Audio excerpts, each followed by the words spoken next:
Hey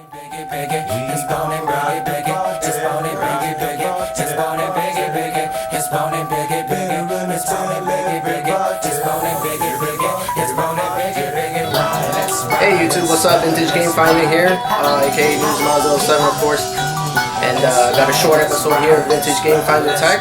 It's been a while since I made one of these. Unfortunately, I've been staying on the premiere episodes of my pickup videos. I haven't been able to dive into the tech aspect, so to speak. But I have come across a solution to all my people in the hobby that have come across or have one of these guys, and this is a Neo Geo Pocket Color, which debuted here in North America in 1999, if I'm not mistaken. I think it lasted a couple years out here before it faded away into an abyss of obscurity or whatever. But a lot of people, when they find these, whether they find them with games or they end up buying some on their own to start their collection, about 90% of the time they find them loose. And it sucks, because as a collector you want to be able to have the original case, the original manual to go with the game that you find. But more often than not, I mean, it's just you have to know that a lot of times when kids bought these, because that's primarily, you know, what the consumer was, you know, children under the age of 18, they would buy these games, take the cardboard or the hard shell and just chuck it in the manual. They'll look at it a couple times and they'll lose it, they'll throw it away, and that's what you end up with, a loose cartridge. So I was tired of looking at my loose games for the Neo Geo Pocket Color, so a friend of mine suggested using one of these, and that is a Nintendo DS case. This particular DS case has the slot for the DS game and a slot for a Game Boy Advance game. And the really cool thing about this is that you can custom fit this to fit a Neo Geo Pocket Color game, and it's really easy. It's not something that's too complicated or it takes a special tool or whatnot. I could show you. I already cut one, but I could show you more or less what you need to do to go ahead and find a happy home. In this case, a case for your loose Neo Geo Pocket Color games. First step is probably chucking this cover off. I mean, I wouldn't say throw it out, because there's avid collectors out there that prefer the original cover art to games that they want to complete in their collection. So my suggestion is, do not throw this out.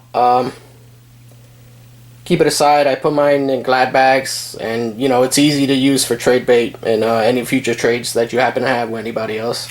So original cover art, please don't throw it out. Even if it's, you know, common games like this, you want to keep it handy, because you just never know.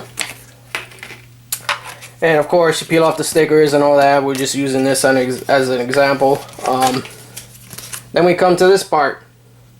Obviously, you want to try to avoid any unnecessary stuff that you don't need to do. So the tools that you will need: this little guy right here, straight edge, razor blade, whatever you want to call it. That's all you need.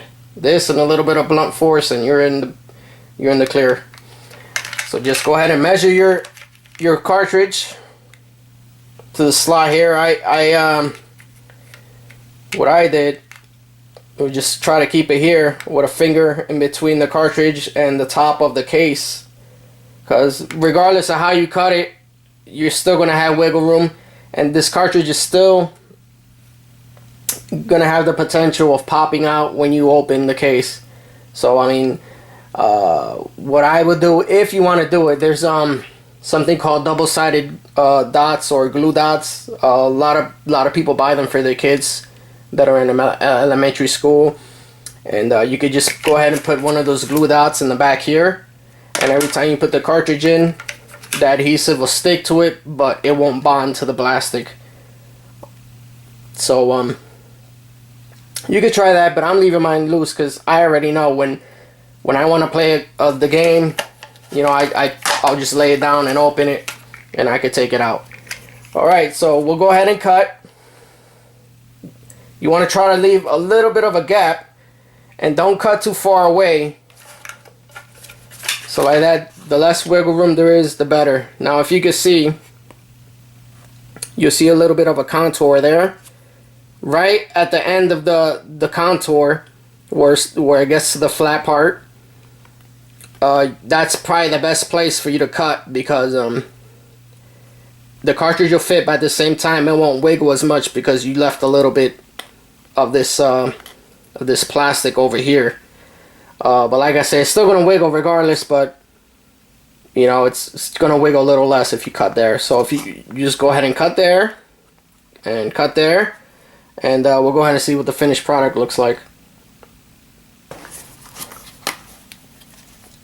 Alright, we went ahead and cut, and for me, the most part, it's pretty smooth. I'm not gonna really complain much about it. And let's go see how the cartridge fits in here.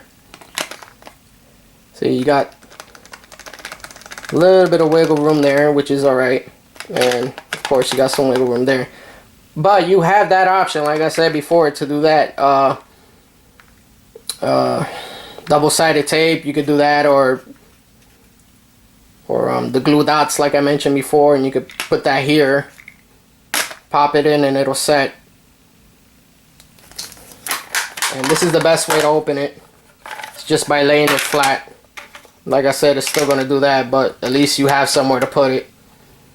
So the contacts are not in danger of being corroded or damaged in any way, because you got a case for it. Now this is one of my valuable tools that I have. And I don't know what the exact name of it is, but it is from wassup, and I call it an exact cutter. I bought it at Walmart for approximately $8. This, if you're gonna go ahead and do your own custom covers, which I'll give you the site too in the description, and in a little bit, of course, I'll go ahead and do that. You could download those JPEGs. You can have them printed out. I put them all on an external drive. I take the JPEGs to Staples and they print them out for me, because I don't want to spend extra money on inkjets or anything like that. And I tend to get better quality from their paper and their inkjets than I would from mine. But that's my own opinion and experience. You feel free to do your own thing if you like, of course. But this thing has been really invaluable to me. I've been able to cut exact covers without too much of a problem at all, really.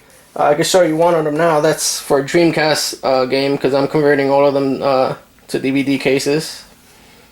And I really can't complain. The quality's pretty good. And the